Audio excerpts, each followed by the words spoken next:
Unless you've been watching RuPaul's Drag Race from the very beginning, the fact that it started as a parody of reality competitions may have been lost in translation. But make no mistake, in season 1, other reality shows were RuPaul's comedy target, and America's Next Top Model provided the biggest inspiration. Somewhere along the way, though, the show morphed away from being a parody and became its own machine, one that would become more successful than Top Model could ever be. In this episode of the Kiki, hosts Kevin O'Keefe and Mathew Rodriguez examine how the earliest seasons of Drag Race were influenced by Top Model and when it all started to change. I'll be your top model.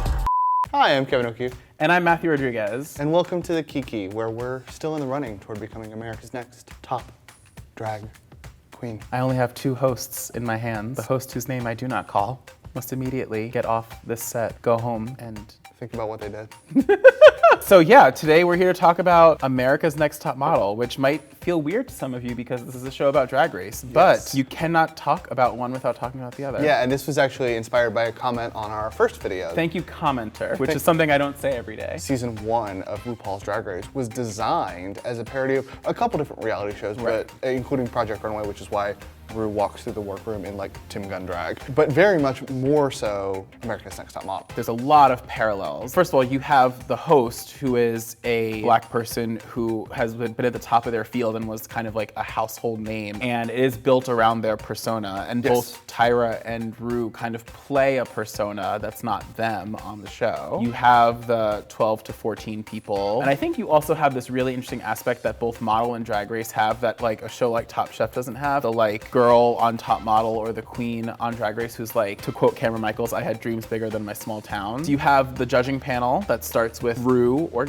Tyra, and then you have the Michelle Visage / Nigel Barker. The like anchor main judge. Who's also a little bit harsher in their critiques most of the time. Simon Cowell type in that way. Yeah. RuPaul has never allowed another drag queen to sit on the panel the way that Tyra would bring in either Janice Dickinson, then Twiggy. They're all fat. The entire room is fat. I'm fat. You're all fat.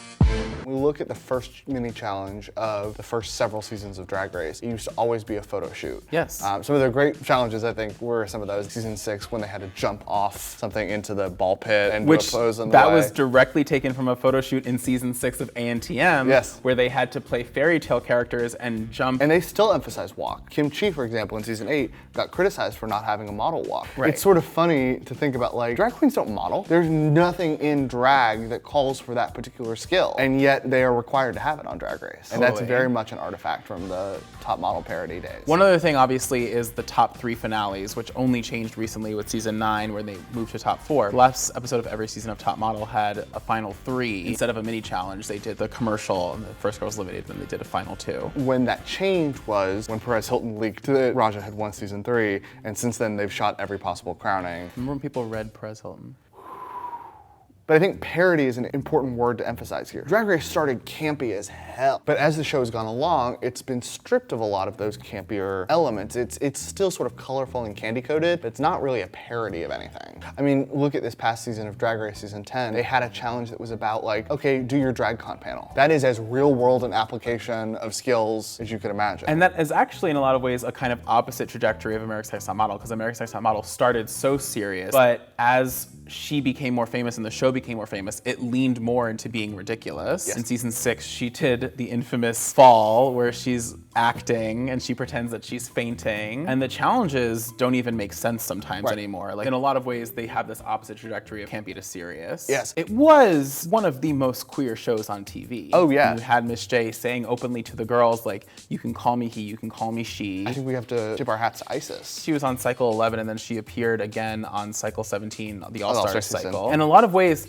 the show talked a lot more about trans issues than Drag Race is willing to. I mean, they gave Peppermint her one time in front of the mirror. But it was several episodes in. And if you go back and look at the episodes on Top Model, is transness talked about in the best way? No, but they do allow Isis to talk about her transness in a way that I felt like no other show was doing at the time. And you also had a lot of lesbian representation on the show. Absolutely, Kim on season 5 making out with Sarah, and Sarah questioning if she was a lesbian or not because Kim made out with her. We've all been there. I've certainly questioned if I was a lesbian. The conversations about race on Top Model were kind of astounding. Oh yeah. In a way that Drag Race we see running away from conversations about race, Top Model had those conversations. I mean, part of it was because the girls lived in a house together, which I still believe that the girls on Drag Race should live in a house together 1000%. while they're on the show. Cycle 10, Whitney had a huge dust up because someone called her racist. Are you kidding me?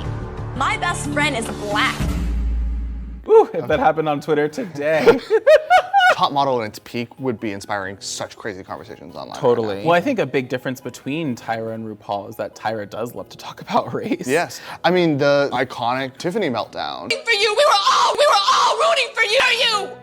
That is absolutely about, like, you know, we talk about how Ru wants to associate with Trinity K. Bonet or Nina Bonina Brown. Like, I come from where you come from. Tyra was literally saying, I recognize myself in you. First of all, if that happened now, I think that Tiffany would get so much social media like outpouring of love. What she's talking about is the economic things that disqualify people from succeeding sometimes. Tyra Banks wants to see young black girls who like don't have the opportunity to walk into a modeling agency to come in and succeed. And It's one of a the training school of right, sorts. and exactly right. And the idea is to elevate them to the next step. But on Drag Race, they have to come in already being like fully fledged queens. And They kind need of to like, be professionals. Right. A big part of Top Model is like Tyra comes in, or someone like Benny Ninja, queer, comes in and teaches them posing and like helps them elevate their game. And Drag Race has never really been about like, let me help you elevate your game. It's like, show me the skills that you already have. They're not teaching anybody to sew on that show. Right. Which is more representative of Project Runway. I think at the end of the day, one of the best things to draw a parallel between the two is that they are both reality TV. There's fewer Drag Race contestants who will say, you know, this didn't do well for my career. They all have gone on to tour and stuff like that.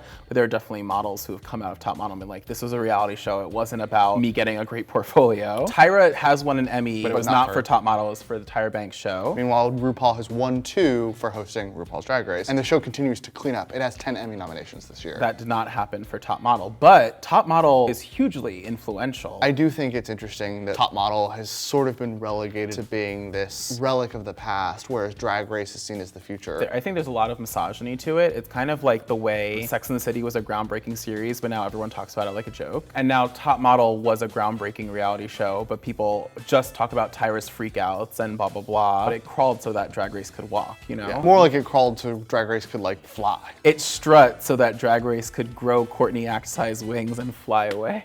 Exactly. ANTM was covertly queer enough to make the space on TV for something as queer as Drag Race. Yes, and I think that the comparison point we could probably make is that Drag Race is gender non-conforming enough to make space for something that's even more boldly pro-trans, pro-GNC in the future. All right, well, all people. Thank you. Yeah. Okay, well, thank you again for joining us for another Kiki. Make sure to like and subscribe so that you can catch up with our future Kiki videos and watch anything else that Into has to offer.